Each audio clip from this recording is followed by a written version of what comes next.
के जो बड़े होते हैं, बड़ों की बात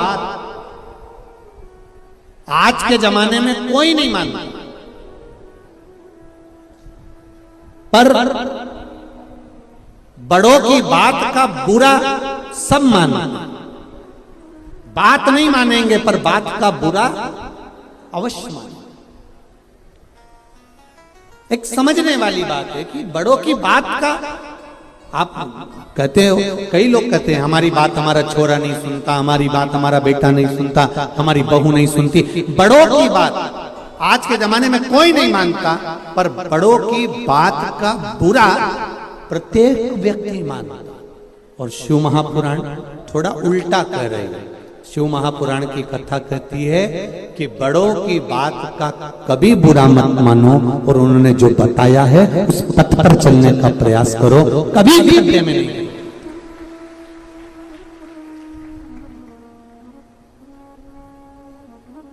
बड़ों की बात अगर मानकर चलोगे तो जिंदगी में कभी नीचे नहीं गिरोगे। एक बड़ा सुंदर संवाद आता है, एक लड़के की शादी नहीं हो रही और लड़के की शादी नहीं हो रही, बड़े परेशान हो गए लड़के के मम्मी पापा, पिताजी, माताजी, ये लड़के की शादी नहीं हो रही। एक जगह पर लड़के की शादी पक्की, और लड़के की शादी पक्की हुई, पर लड़की वालों ने एक बात लड़के वालों से कह दी कि शादी हम एक शर्त पे करेंगे कि बारात में कोई बुढ़ा नहीं आए। अब देखिए जरा शिव पुराण की कथा का स्मरण करिएगा। हम शादी करने को मना नहीं कर रहे हैं, हम शादी जरूर करेंगे, पर एक शर्त है कि शादी में कोई बुढ़ा नहीं आएगा। ठीक है साहब, हम बुजुर्गों को लेकर नहीं आएंगे, हम बड़े को लेकर नहीं आएंगे, हम लड़की, ठीक, लड़का तो कम से कम शादी हो जाए, लड़के की शादी तो हो जाए। बेचारा 32 साल का हो गया, 35 साल का हो गया और उसकी शादी नहीं हो रही है, तो कम से कम शादी तो हो जाएगी। हाँ भर दी। बारात की तैयारी हुई। घर में जो फूफा जी थे बुजुर्ग, उन्होंने कह दिया चाहे कुछ भी हो जाए, मैं बस के नीचे मर जाऊंगा पर बारात में जाऊं।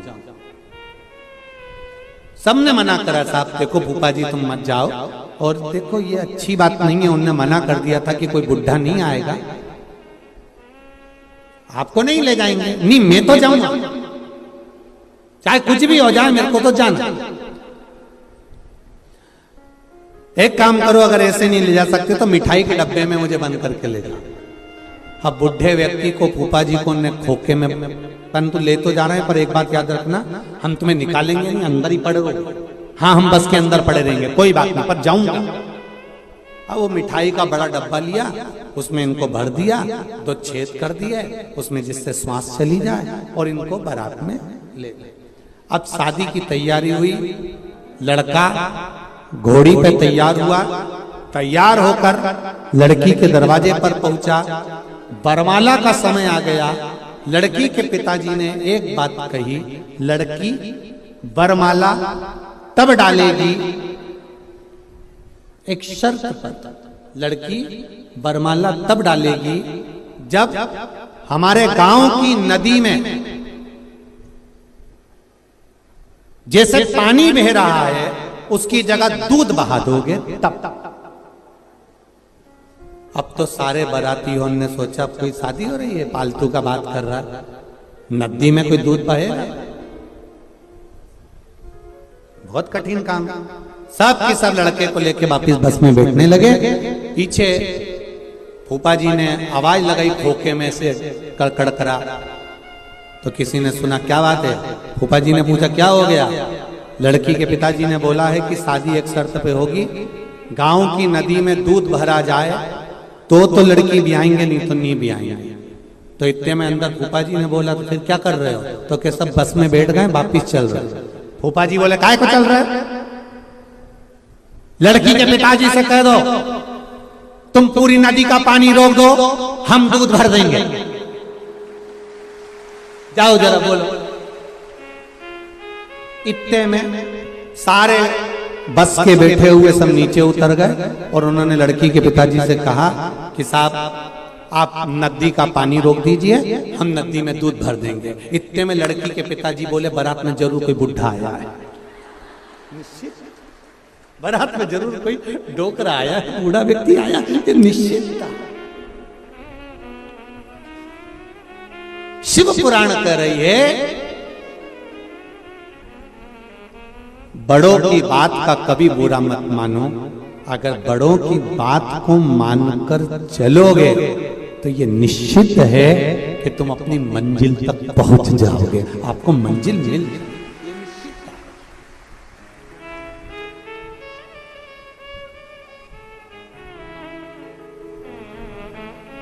आप मानो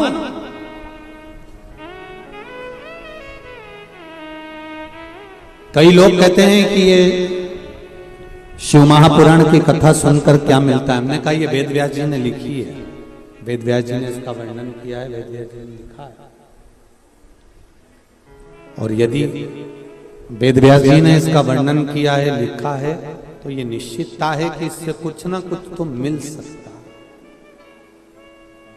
ऐसा नहीं है कि शिव महापुराण से नहीं मिलेगा। शंकर भगवान माता पार्वती जी के साथ में विराजमान हुए हैं कैलाश धाम पर, और जो परिवार का एक क्रम जो प्रारंभ हुआ है, परिवार का एक जो तत्व प्रारंभ हुआ, पार्वती जी का नियम था, शिव जी भगवान की भक्ति में डूबे रहते थे और पार्वती मैया भगवान शंकर की सेवा में निरंतर लगी रहती थी, निरंतर। मेरा संपूर्ण माताओं से निवेदन, भाइयों से निवेदन है, जितने घर के बुजुर्ग हैं, बड़े हैं, उनसे भी निवेदन है, प्रयास करो, थोड़ा डीले कम करो अंदर वाले, आप प्रयास करिए अपने जीवन का।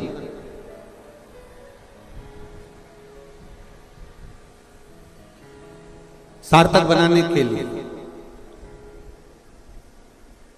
पीछे की आवाज खोल के रखो, पीछे की। एक पति और पत्नी का जो जीवन होता है,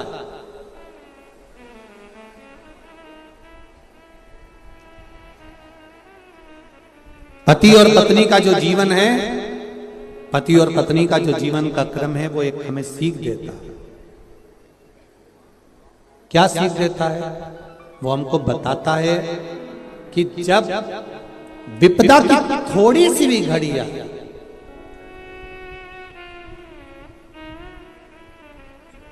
पीछे की एलईडियां चालू कर दीजिए, एलईडियां से बंद पड़ी रही।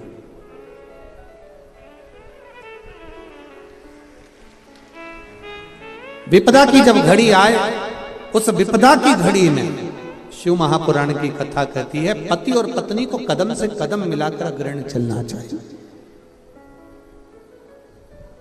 विपदा की जब घड़ी है,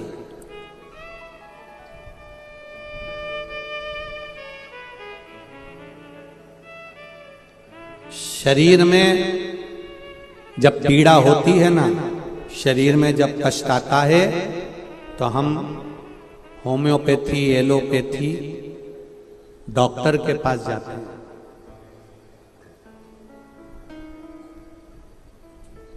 शरीर में जब कष्ट हुआ, शरीर में जब पीड़ा हुई, शरीर में जब दुख हुआ, शरीर में जब पीड़ा हुई, तो हम होम्योपैथी, एलोपैथी, डॉक्टर के पास जाते हैं और उनसे थोड़ी सी दवाई लेकर अपने शरीर की पीड़ा को मिटाते हैं। उसी तरह शरीर में पीड़ा होती है, तब हम डॉक्टर ढूंढते हैं। और शिव पुराण कहती है जब मन में पीड़ा हो तो शिव महापुराण की कथा को ढूंढो। मन की पीड़ा, अपने भीतर की जो पीड़ा है, अपने अंदर की जो पीड़ा है,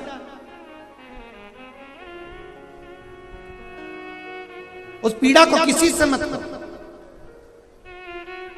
अगर आप किसी के सामने जाकर रोगे भी ना, तो दुनिया के लोग कहते हैं पहले तो खूब फूली फूली फिरती थी, अब जगत में रोती फिर रही है। आप अगर रोना भी चाहते हो और अपने दिल की बात किसी से कहना भी चाहते हो तो किसी से मत कहो। कहना है तो आपके नजदीक में जो शंकर जी का मंदिर है वहां पर जाकर 2 क्षण बैठकर एक बेलपत्री में लेकर और शिव जी से अपने दिल की बात कह दो। वो दुख भी मिटाएगा, पीड़ा भी मिटाएगा और गले भी लगाएगा। वो शिव शंकर। एक पत्र आया है,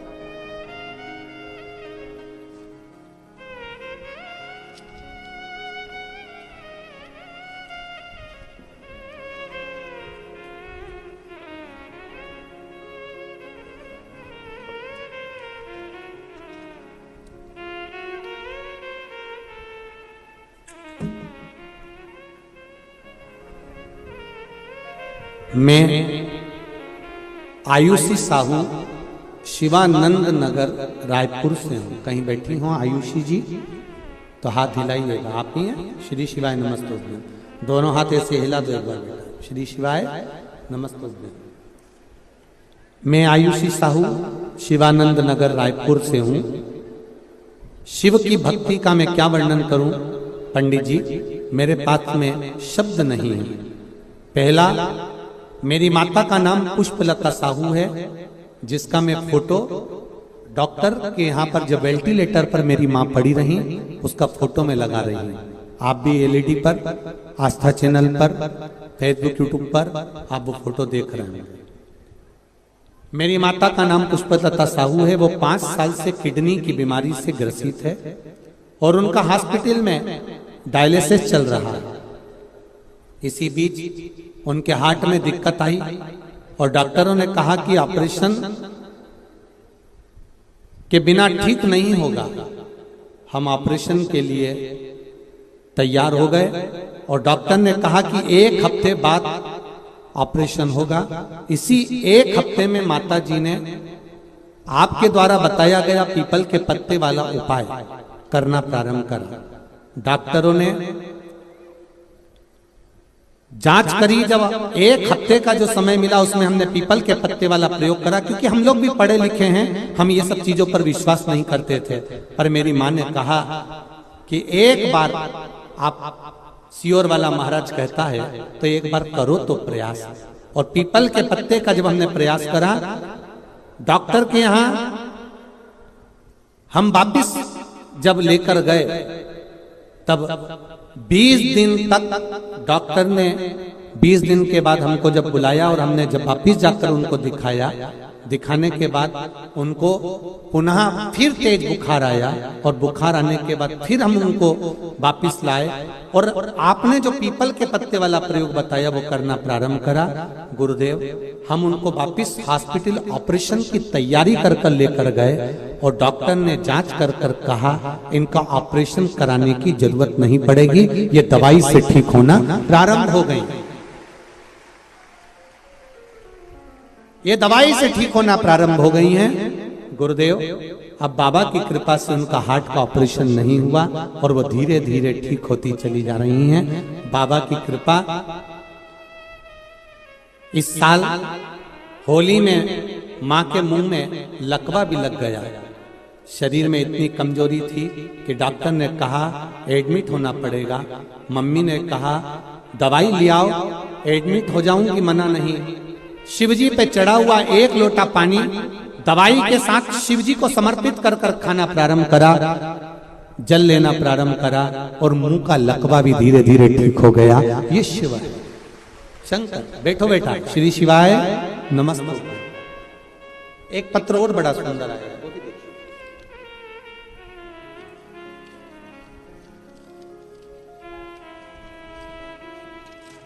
तेरी कृपा बिना न हिले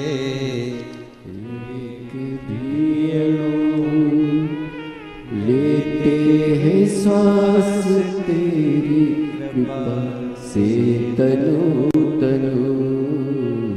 बखान क्या करूं मैं राखों के ढेर का चपटी भभूत में है खजाना कुबेर का।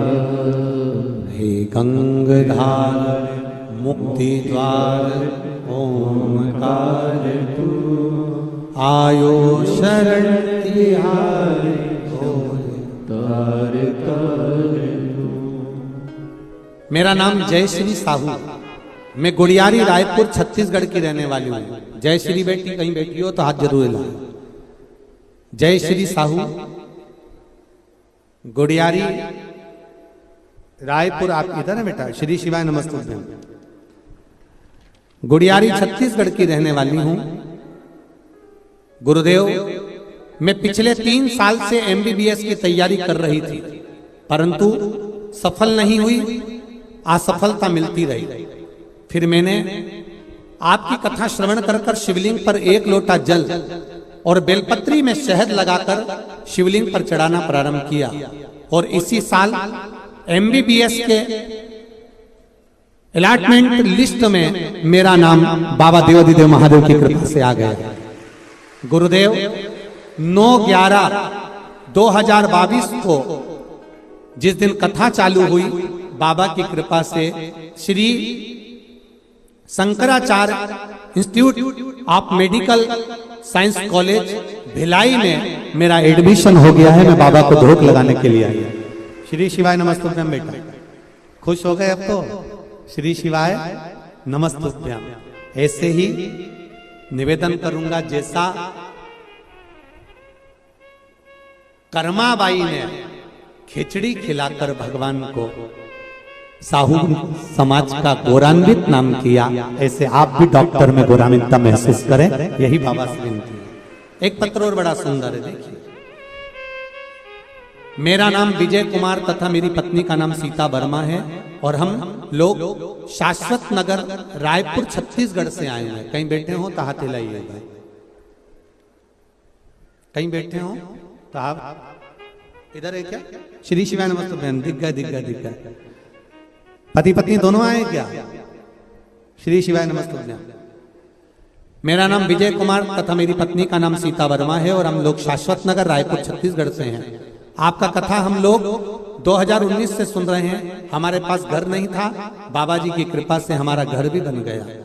कोई भी बाधा नहीं आई। गुरुजी, मेरे भोले शंकर की कृपा का क्या मैं बखान करूं। शादी को 15 वर्ष हो गए थे, कोई संतान नहीं था। गुरुदेव, हम सब दूर भटक लिए, हमने सारे प्रयास कर लिए, पर संतान नहीं हुई। तब कथा में आंकड़े की जड़ का उपाय किया, पशुपति व्रत भी करा, डॉक्टरी इलाज भी करवाते रहे। गुरुदेव, उसके बाद भी संतान नहीं हुई। तब आपने कथा में कहा था पीपल के पत्ते का उपाय, अशोक सुंदरी वाला लाल धागे वाला उपाय करना प्रारंभ करा, और वो पीपल के पत्ते का उपाय करा, और बाबा से विनती कर उसका लाभ मिला। महाकाल और ओमकारेश्वर बाबा की कृपा, हमने बाबा से विनती करी, बाबा को नमन करा। बाबा की कृपा से 3 नवंबर को मेरे यहाँ 15 साल के बाद बेटी ने जन्म लिया है। बाबा की कृपा हुई। शिव बाबा को प्रणाम करने के लिए यहाँ आया हूँ। गुरुजी, जब तक जीऊंगा, सारे डॉक्टरों ने हाथ ऊंचे कर दिए थे कि संतान नहीं होगी। टेस्ट बेबी भी करवाया तो संतान नहीं हुई। जब सारे कार्य फेल हो गए, अब गुरुजी, जब तक जीऊंगा हर रोज मंदिर जाऊंगा और अपने बच्चों से भी कहूंगा कि 1 लोटा जल जरूर चढ़ाना। बैठो बेटा। श्री शिवाय नमस्तुभ्यम। बधाई आपको, आपके घर में लाडली आई है। शिव कृपा, तेरी कृपा बिना न हिले एक भी अणु, लेते हैं श्वास तेरी कृपा से तन। बखान क्या करूं मैं राखों के ढेर का, चपटी भभूत में है खजाना। करो भजन, छोड़ना नहीं है कथा का।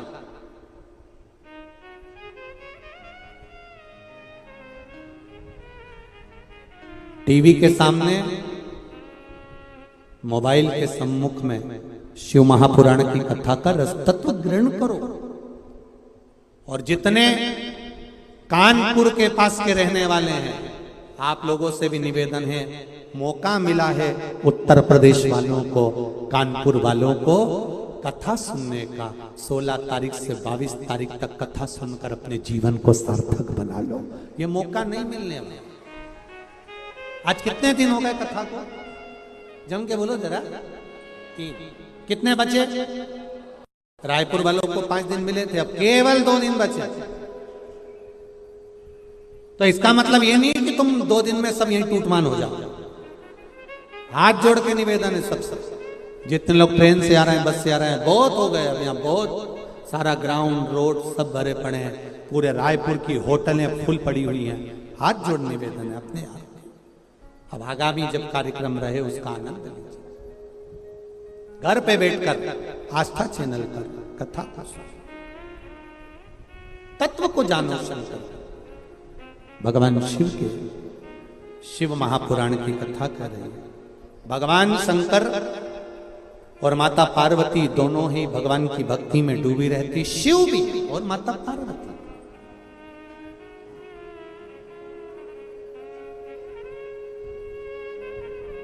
समय आया,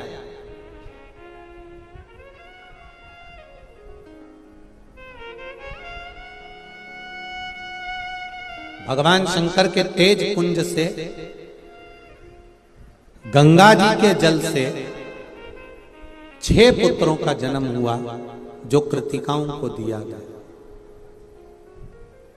कृतिकाओं ने उस पुत्र को पाल पोस कर बड़ा करा, तो उसका नाम षडानंद कार्तिकेय रखा गया। कार्तिकेय जी का जन्म का एक कारण और था तारकासुर का संहार, तारकासुर को मारना।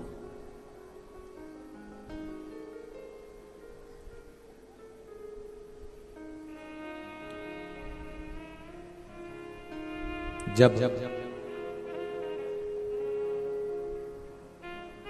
तारकासुर का उपद्रव बढ़ गया, चारों तरफ हाहाकार मचने लगा।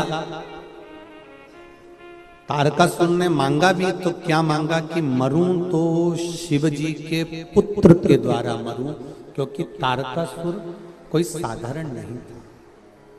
तारकासुर कोई साधारण नहीं है। तारकासुर शंकर भगवान से बहुत स्नेह करता है, बहुत प्रेम करता है, बहुत वात्सल्य रखता है।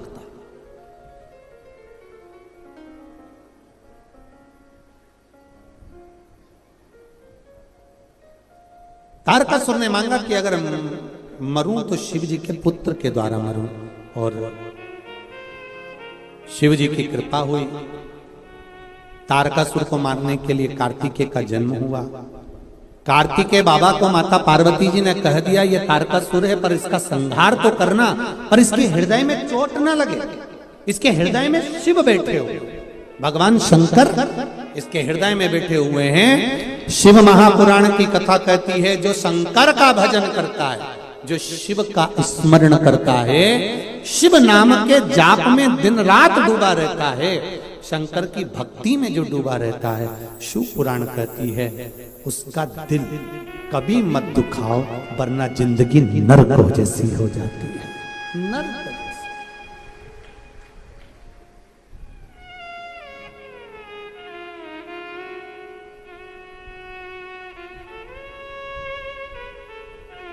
आप उसका दिल कभी ना दुखा।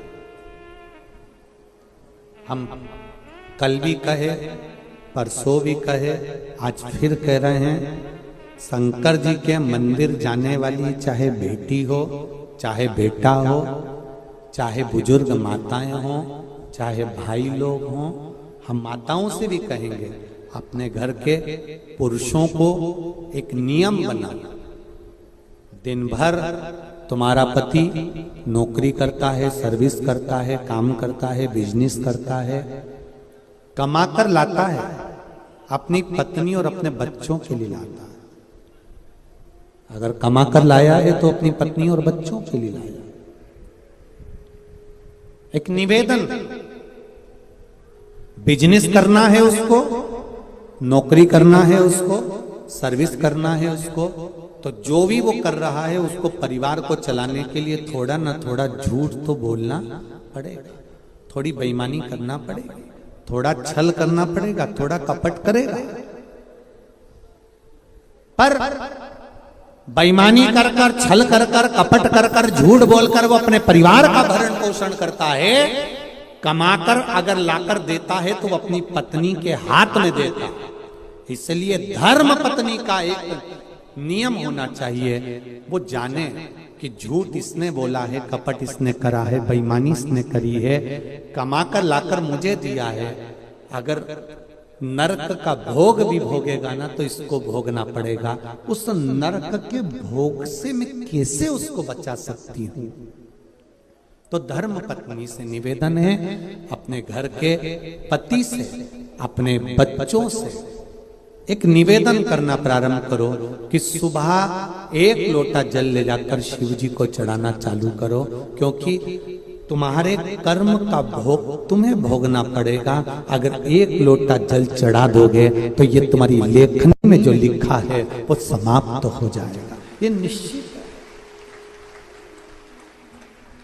ये निश्चित था।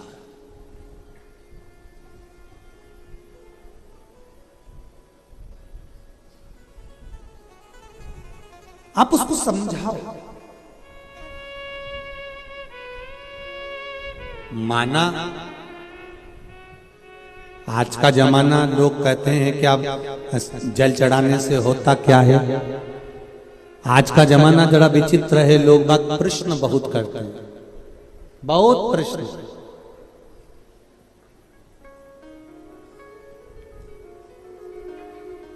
इतने प्रश्न हैं लोगों के पास में, उन प्रश्नों को हल करना कठिन पड़ता है।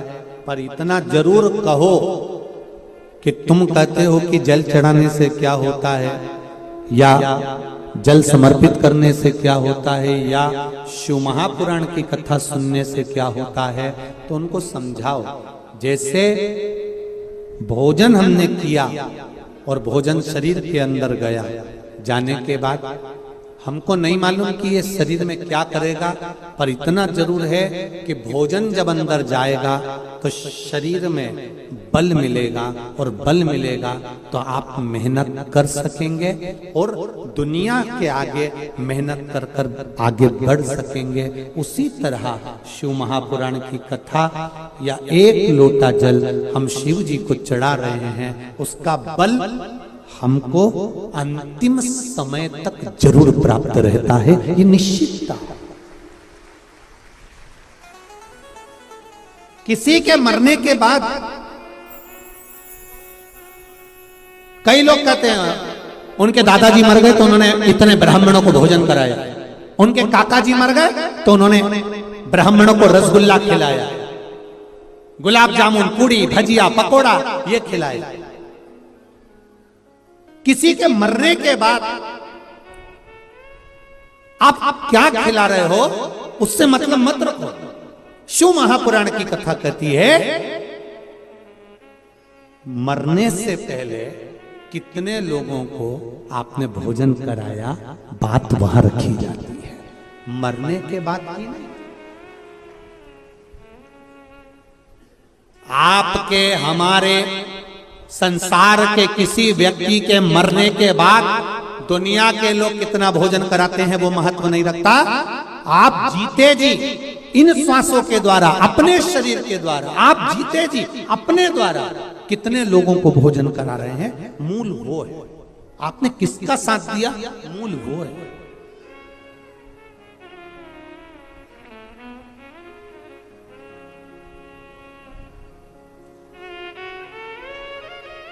मूलता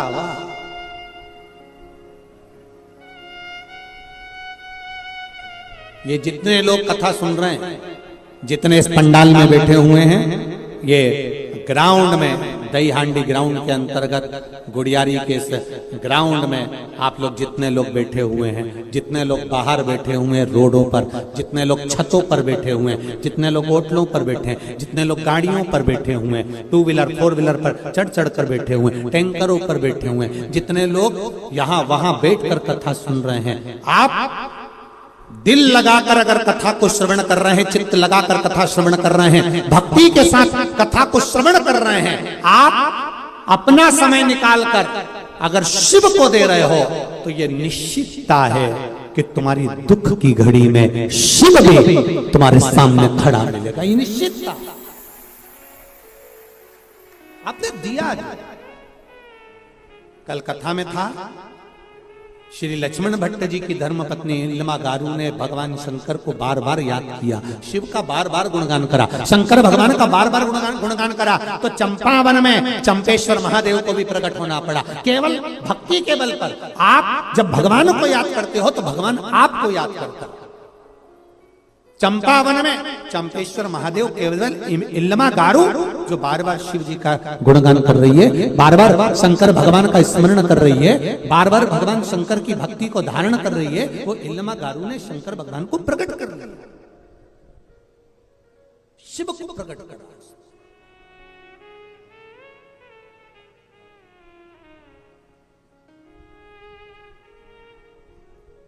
अब करो उसको याद, आप करो उसका स्मरण, हर पल, हर घड़ी, हर क्षण आप उसको जपो। तो कई लोग मिलेंगे आपको जो आपसे कहेंगे कि मंदिर मत जाओ, राम जी को मत मानो, कृष्ण भगवान को मत मानो, गणेश जी को मत मानो, देवी को मत मानो। फिर एक दिन यही आकर कहेंगे तुम अपने बाप को भी मत मानो, यही कहेंगे जो आज कह रहे हैं तुम्हारे सामने आकर, बार बार तुमको सौगंध दिलवाते हैं, राम को नहीं मानना, देवी को मत मानना, गणेश को मत मानना, शिव को मत मानना। और बचे कुचे थे तो एक महाराज ऐसे हैं जो अपनी ही किताब छपा कर बढ़वाए जा रहा है और उन्होंने कह दिया मैं खुद भगवान हूं, तुम किसी को मत पूछो। ऐसे लोग अगर तुमको किताब देने आए तो वही किताब उनके मुंह पे मार देना और कह देना भगवान एक ही है, वो देवाधिदेव महादेव, वो ब्रह्मा विष्णु महेश है, वो किताब उन्हीं के मुंह पे मार दो। ऐसी किताब अपने को घर में लेकर भी नहीं जाना जो तुम्हें धर्म से काट दे, सनातन धर्म से वंचित कर दे। जो आज कहते हैं कि गणेश जी को मत मानो, राम को मत मानो, कृष्ण को मत मानो, शिव को मत मानो, वो एक दिन तुम्हें गर्द में खड्डे में ले जाकर पटक देंगे और एक दिन कह देंगे तुम अपने बाप को भी मत मानो। तुम्हारे पिता ने तुमको पैदा ही नहीं करा, तुम्हारी माता ने तुमको जन्म ही नहीं दिया। बार बार सौगंध दिलाएंगे, किताब छपा छपा के तुमको इसी पंडाल के बाहर बांटते मिलेंगे, खूब प्रेम से देंगे, ले जाओ ये किताब, फ्री है, फ्री है। सोचो 50 रुपए की किताब छपी होगी और फ्री में क्यों बांट रहे हो? मतलब ये पैसा तुम्हारे पास में यहां से नहीं आ रहा है, केवल सनातन धर्म को बर्बाद करने के लिए विदेश से पैसा आ रहा है। समझो आज भी मौका है, ये तो बाद में रोगे।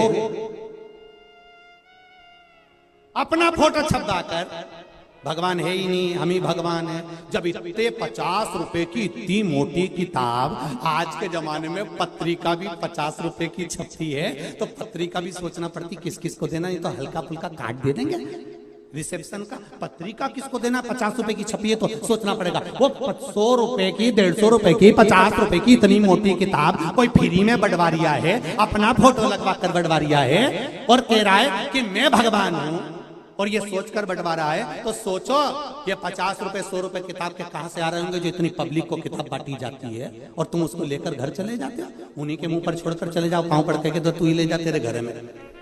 नीचे ऐसी किताब जो हमें सनातन धर्म से वंचित कर दे, क्या करोगे ऐसी किताब?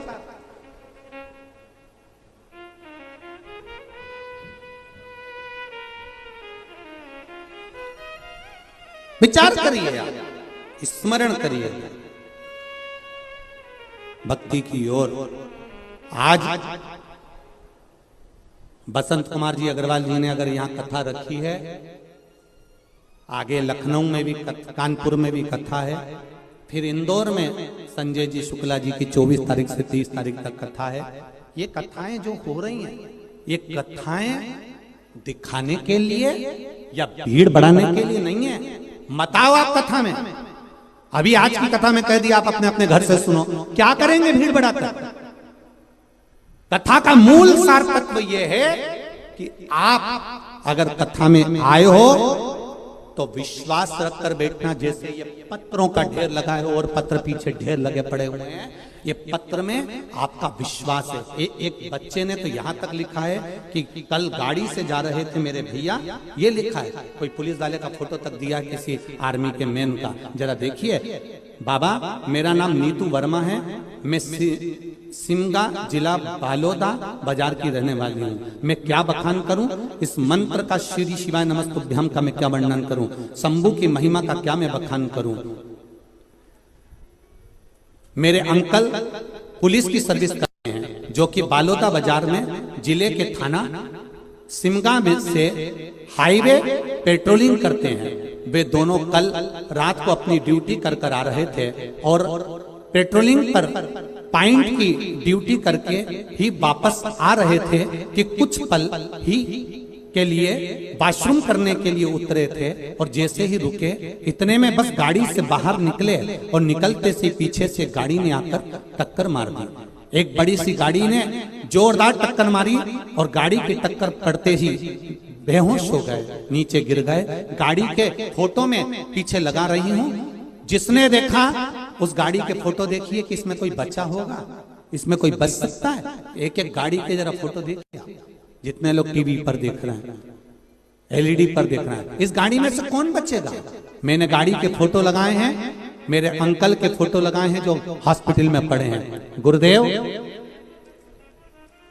गाड़ी के अंदर मोबाइल पर श्री शिवाय नमस्तुभ्यम की धुन चल रही थी और वो धुन के चलते हुए मेरे अंकल और मेरे पिता दोनों ठीक हैं और हॉस्पिटल में भर्ती हैं, पर उनके शरीर में एक चोट नहीं आई है। ये शिव है। मेरे अंकल और मेरे पिता कहते हैं कि हम लोग विश्वास नहीं करते थे, पर इस मंत्र में क्या है ये तो मंत्र का जाप ही बता सकता है। क्या है? आपका अगर विश्वास है, आपकी दृढ़ता है, आपका भरोसा है, तो शिव महापुराण में आओ, नहीं तो जरूरत नहीं तुम्हारे को आने की। तुम टीवी पर कथा सुनो, अच्छा लगे तो टीवी चालू रखो और नहीं लगे, आपको लगे कि सियोर वाला महाराज दिन भर बैठ के बकवास करता है, मोबाइल रिमोट आपके हाथ में है, तुरंत चैनल चेंज करो, कोई दूसरा महाराज आ रहा होगा, उसको अच्छे से सुनो। अगर हम फालतू बात करें तो रिमोट तो तुम्हारे ही पास में है ना, मोबाइल तो तुम्हारा ही है ना, स्विच ऑफ। सियोर वाला महाराज 2 मिनट में साफ, तुम्हारा कहीं कर। क्यों सुनते? विश्वास हो तो शिव है, भरोसा है तो शंकर है, और अगर विश्वास नहीं तो देवादिदेव महादेव भी तुम्हारे लिए सम्मुख में नहीं खड़े हो सकते। फिर तुम्हारी गति तुम जाओ, शिव को जाओ।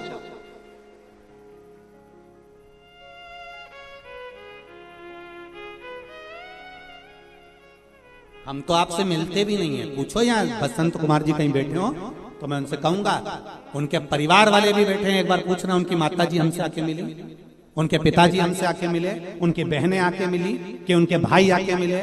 बसंत कुमार जी अग्रवाल जी से कभी पूछना, इनके परिवार का एक बच्चा, इनके घर में कितने बच्चे हैं वो भी नहीं मालूम कि कितने बच्चे। एक बार अगर कह दे कि इनके परिवार का कोई व्यक्ति हमसे आके मिला और हम इनसे मिले हो, हम मिलना भी पसंद नहीं करते। क्यों?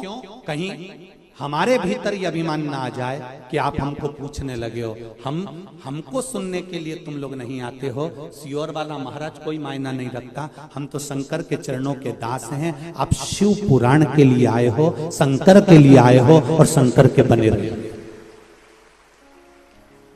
हमसे मतलब मत रखो कि हमसे कोई मतलब है, ना तो हम मिलते हैं ना जुलते हैं, और ना कभी हम अपने पांव का स्पर्श करने देते हैं। आपको अगर प्रणाम करना है तो तुम्हारे घर में सास ससुर हैं, तुम्हारे घर में तुम्हारा पति है, अगर प्रणाम करना है तो आप उनको नमन करिए, उनको प्रणाम करिए। उनको प्रणाम करोगे तो उनको भी लगेगा कि हमको गौरव महसूस हुआ, मेरी पत्नी ने मुझे प्रणाम करा, मेरी बहू ने मुझे प्रणाम करा। हमको प्रणाम कर कर करोगे क्या? आप करो घर के बुजुर्गों को नमन।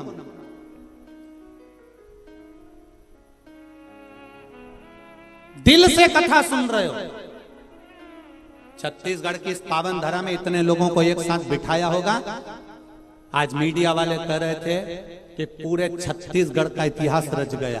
रायपुर में इतनी भीड़, इतनी पब्लिक और इतने श्रोता, और श्रोता भी ऐसे कि चुप रहकर मेन रोड पर, गटर पर, नाली पर, ओटले पर, छतों पर बैठ कर कथा सुन रहे हैं। ऐसे श्रोता कभी जिंदगी में नहीं देखे छत्तीसगढ़ के इतिहास में।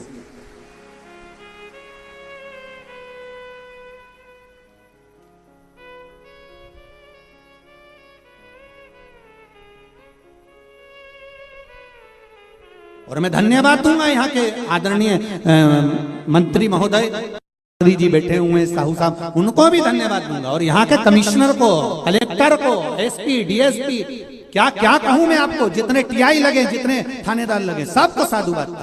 आपकी एकाग्रता, आपकी सेवा, आपने दुनिया में करी होगी बहुत सेवा।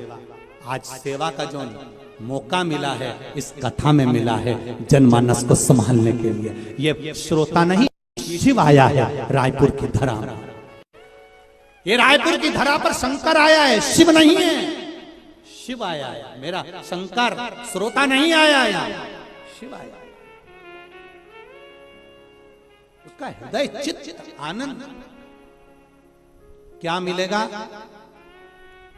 हम अभी बीकन गांव की कथा में कह रहे थे कि कथा के पंडाल से जब जाओ तो वहां की भूमि की रज को सिर पे लगाकर जाना, क्योंकि ये साधारण नहीं है।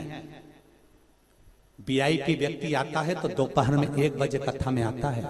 यहाँ सुबह 4 बजे से जगह संभाल कर एक जैसी बैठी रहती है, कहीं मत निकलती।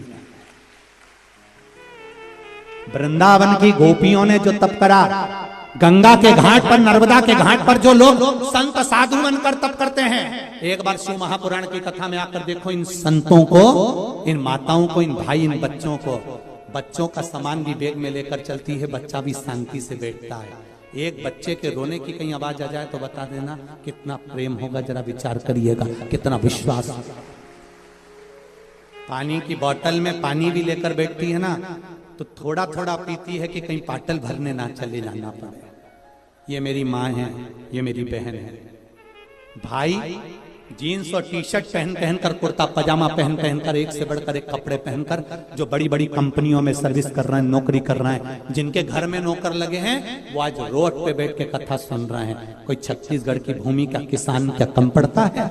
उसके घर में कोई कमी नहीं। दिल देखिए, सुबह 4 बजे से एक जैसा, एक आसन से तुम अपने घर में थोड़ा लेट भी जाते हो, वो एक जैसी जगह संभाल के इतनी सी इतनी जगह में बैठी है, और 1 बजे का इंतजार करती है।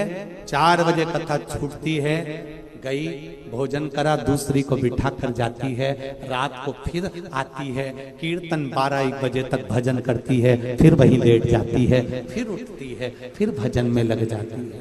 साधु। लोग हमसे कहते हैं क्या तुम तीर्थ घूमने नहीं जाते? इनके चरणों में सारे तीर्थ हैं, तो कहां जाऊं दर्शन करने? मेरा शिव तो खुद आया है।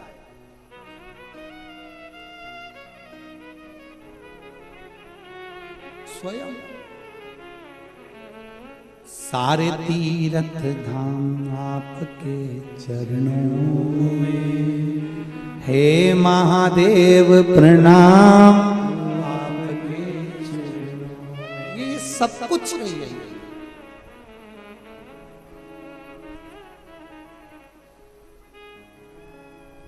हरि ओम में ओम समाया है, मेरा भोला नगर में आया है। हरि ओम में ओम समाया है, मेरा भोला नगर में आया है। हरि ओम में ओम समाया है, मेरा भोला मेरा भोला नगर में आया है। मेरा भोला नगर में आया है। मेरा भोला नगर में आया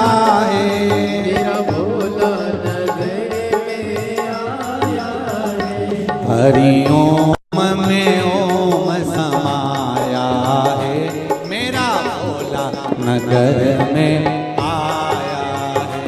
हरि ओम में ओम समाया है, मेरा भोला नगरी में आया है। बड़े भाव से आनंद के साथ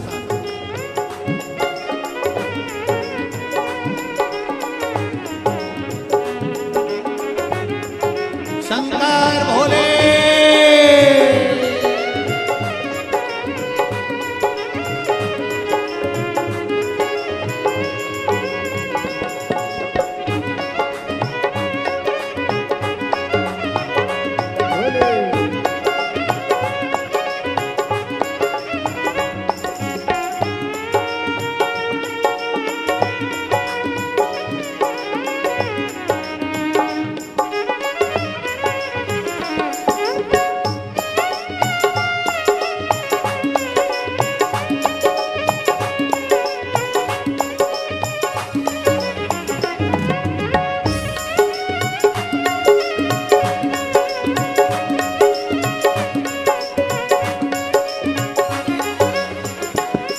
मेरे भोले के माथे पे गंगा है, मेरे भोले के माथे पे गंगा है, मेरे भोले के माथे पे गंगा है, मेरे भोले के माथे पे गंगा है। अरे गंगा में ओम समाया है, मेरा भोला नगर में आया है। गंगा में ओम समाया है, मेरा भोला नगरी में आया है। हरि ओम में ओम समाया है, मेरा भोला नगर में आया है। हरि ओम में ओम समाया है, मेरा भोला नगरी में आया है। जय हो।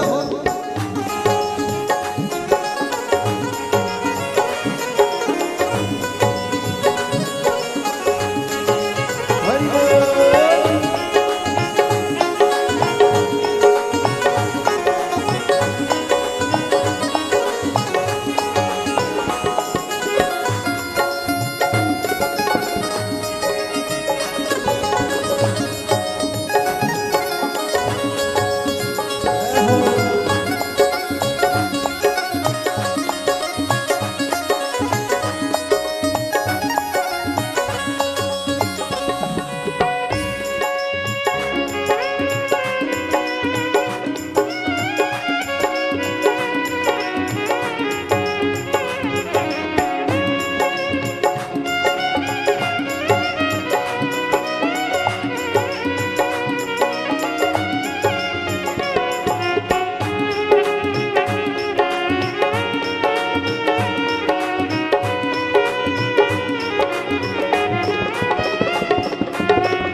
मेरे भोले के माथे पे चंदा है, भोले के माथे पे चंदा है, मेरे भोले के माथे पे चंदा है, मेरे भोले के माथे पे चंदा है। चंदा में ओम समाया है, मेरा भोला नगर में आया है।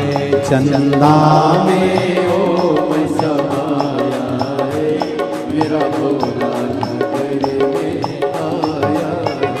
हरि ओम समाया है, मेरा भोला नगर में आया है। हरि ओम में ओम समाया है,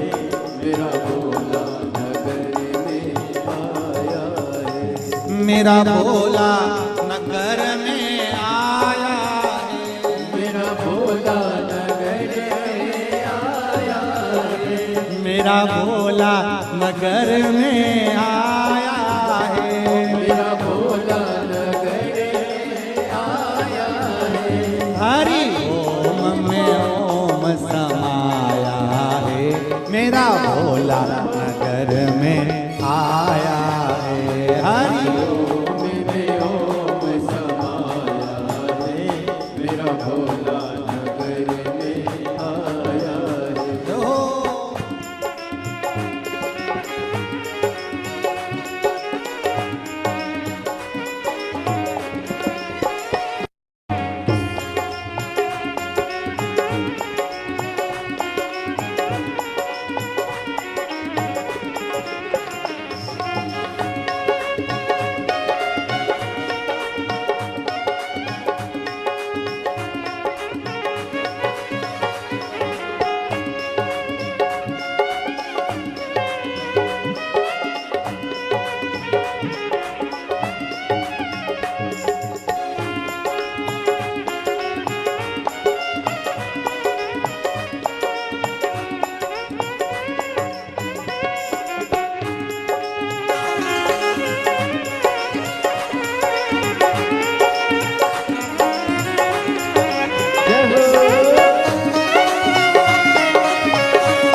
मेरे भोले के हाथों में डमरू है, मेरे भोले के हाथों में डमरू है, मेरे भोले के हाथों में डमरू है, मेरे भोले के हाथों में डमरू है। ओ डमरू में ओम समाया है, मेरा भोला नगर में आया है, ओ डमरू में ओम समाया है, मेरा भोला नगर में आया है।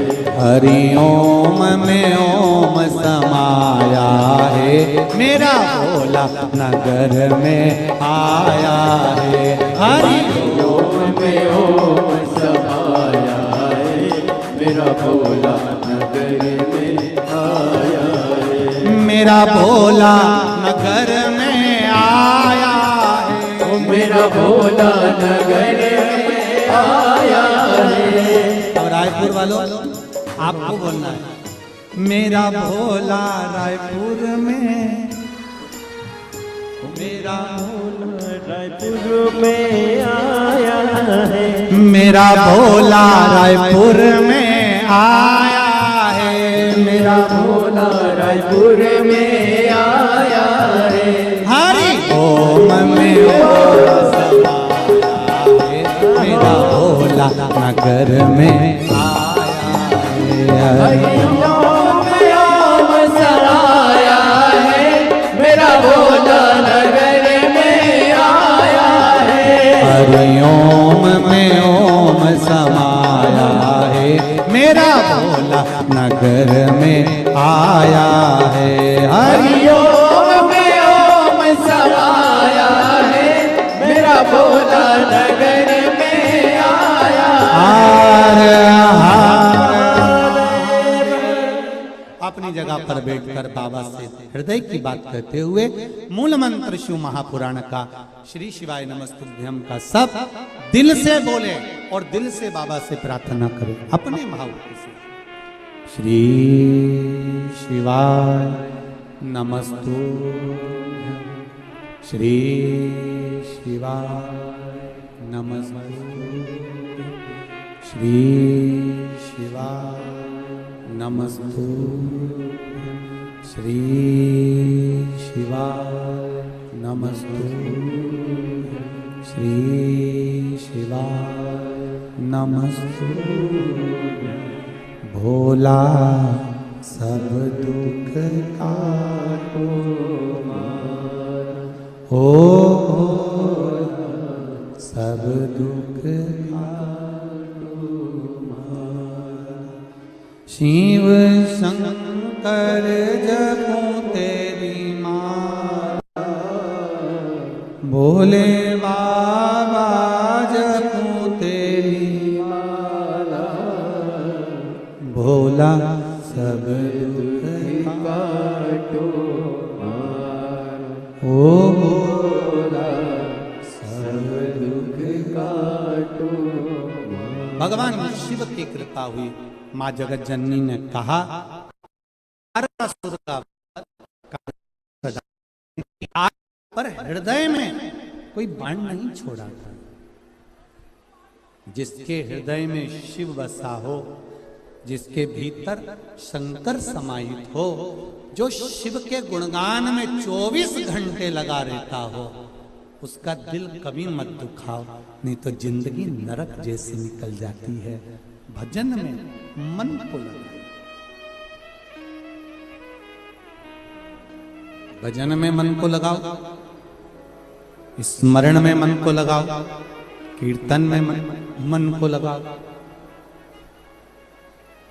तारकासुर षडानंद कार्तिकेय जी को देखते हैं और षडानंद कार्तिकेय जी तारकासुर को देखते हैं। तीक्ष्ण तीक्ष्ण बाणों को छोड़ा गया, तीक्ष्ण बाण। तब तारकासुर के प्राण छूटे। देवताओं ने पुष्प वृष्टि कर गंधर्व गान करे, अप्सरा नृत्य करी, चारों तरफ सुख समाहित। तारकासुर के 3 पुत्र तारकाक्ष, विदुम्माली, कमलाक्ष की, जिन्होंने बहुत उपद्रव मचाया, फिर बाद में शिव जी की भक्ति में डूबे और भगवान शंकर की भक्ति में डूबकर, भगवान शिव की भक्ति में डूबकर। घर में बहू लेकर आना तो कार वाली मत लेकर आना, घर में बहू लेकर आना तो संस्कार वाली लेकर आना, जो तुम्हारे को 2 रोटी अच्छे से बना कर दे दे।